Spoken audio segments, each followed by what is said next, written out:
friends, welcome to balakavi channel. இன்னைக்கு வந்து நம்ம இன்ஸ்டன்ட் டொமேட்டோ தோசை எப்படி செய்யறது அப்படின்னு தான் ஃப்ரெண்ட்ஸ் பார்க்க போறோம். ஃப்ரெண்ட்ஸ் இன்னைக்கு நான் ஒரு 2 தக்காளி எடுத்துக்கிட்டேன். நல்ல பழமா எடுத்துங்க. அப்பதான் நமக்கு வந்து தோசை வந்து நல்ல டேஸ்டா இருக்கும் ஃப்ரெண்ட்ஸ். அதனால நல்ல பழமா எடுத்துங்க. ஒரு மிக்ஸி ஜாரில் 2 தக்காளி,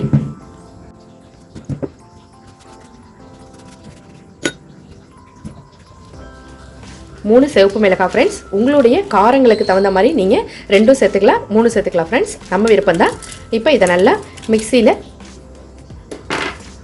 பேஸ்ட்டாக அரைச்சி எடுத்துகிட்டு வந்துடலாம் ஃப்ரெண்ட்ஸ். இதில் வந்து ஒரு 1/4 பிஞ்ச் அளவு இஞ்சி சேர்த்துங்க.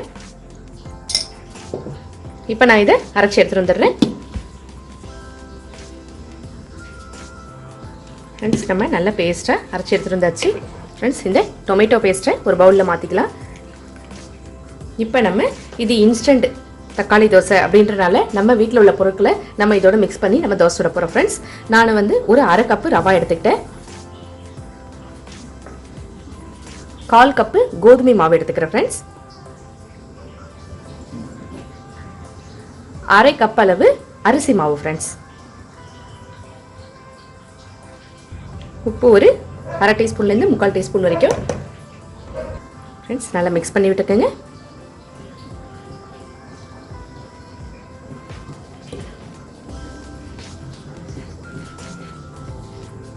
ஆல்ரெடி தோசை மாவுலேயும் தக்காளி தோசை ஊற்றலாம் ஃப்ரெண்ட்ஸ். அந்த வீடியோவும் நான் அப்லோட் பண்ணியிருக்கேன். ரவா தோசை, ராகி தோசை, கோதுமை தோசை, தோசை வெரைட்டிகள் எல்லாமே நான் ஆல்ரெடி அப்லோட் பண்ணியிருக்கேன் ஃப்ரெண்ட்ஸ்.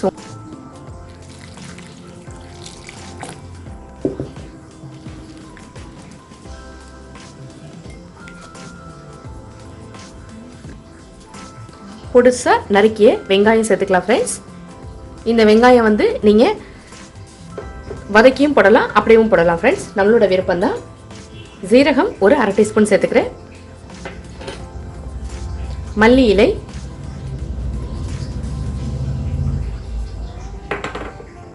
கருவேப்பிலை,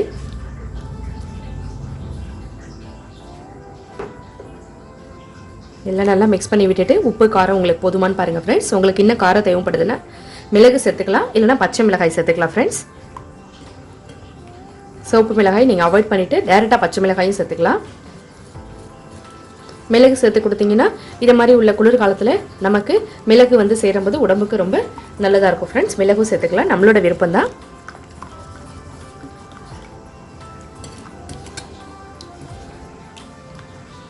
ஃப்ரெண்ட்ஸ் இது எல்லாமே நம்ம போட்டிருக்கிறது எல்லாமே நல்லா ஒரு 10 நிமிஷம் ரெஸ்ட் கொடுத்துடலாம். நல்லா நமக்கு ஊறட்டும் ஃப்ரெண்ட்ஸ்.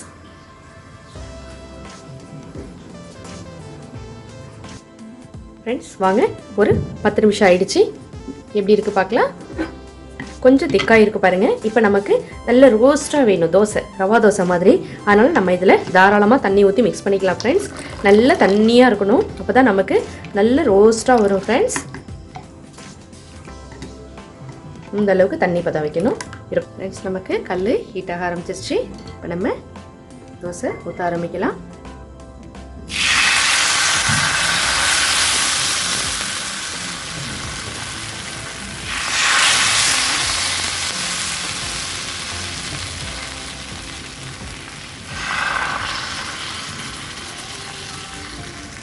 ரொம்ப பபிள்ஸ் நம்ம அடைக்க வேண்டாம். நல்லா நமக்கு ரோஸ்ட்டாக வேணும் இல்லையா, அதனால் சுற்றி தான் ஊற்றணும். இது தடவி ஊற்றக்கூடாது. இப்போ ஒரு மூடி போட்டு மூடி வச்சிடலாம் ஃப்ரெண்ட்ஸ்.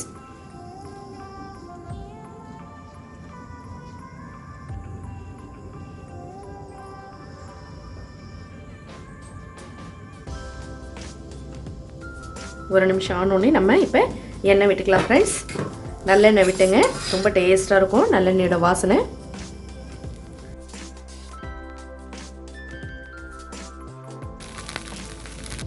ஃப்ரெண்ட்ஸ் பயங்கர வாசனையாக இருக்குது, சூப்பராக இருக்குது பாருங்கள் ஃப்ரெண்ட்ஸ். ஃப்ரெண்ட்ஸ் அவ்வளோதான், நமக்கு சுவையான தக்காளி தோசை ரெடி ஆகிடுச்சு ஃப்ரெண்ட்ஸ். எவ்வளோ ஒரு ரோஸ்ட்டாக இருக்குது பாருங்கள். நல்ல மொறு மொறுன்னு டேஸ்ட்டாக வாசமாக இருக்குது.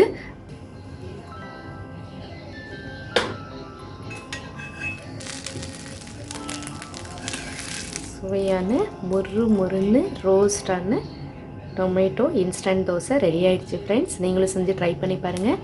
மறக்காமல் செஞ்சு பார்த்துட்டு உங்களோட கமெண்ட்ஸ் ஃபீட்பேக் சொல்லுங்கள். தேங்க்யூ ஃபார் வாட்சிங். தேங்காய் சட்னி வெங்காய சட்னி வச்சு சாப்பிட்டா ரொம்ப டேஸ்ட்டாக இருக்கும் ஃப்ரெண்ட்ஸ். மறக்காமல் இந்த சேனலை சப்ஸ்கிரைப் பண்ணிவிட்டு பக்கத்தில் உள்ள பெல் சிம்மில் ப்ரெஸ் பண்ணிங்க ஃப்ரெண்ட்ஸ். நான் தினம் போகிற வீடியோஸ் எல்லாமே உங்களுக்கு நோட்டிஃபிகேஷன் வந்துடும். தேங்க்யூ ஃபார் வாட்சிங்.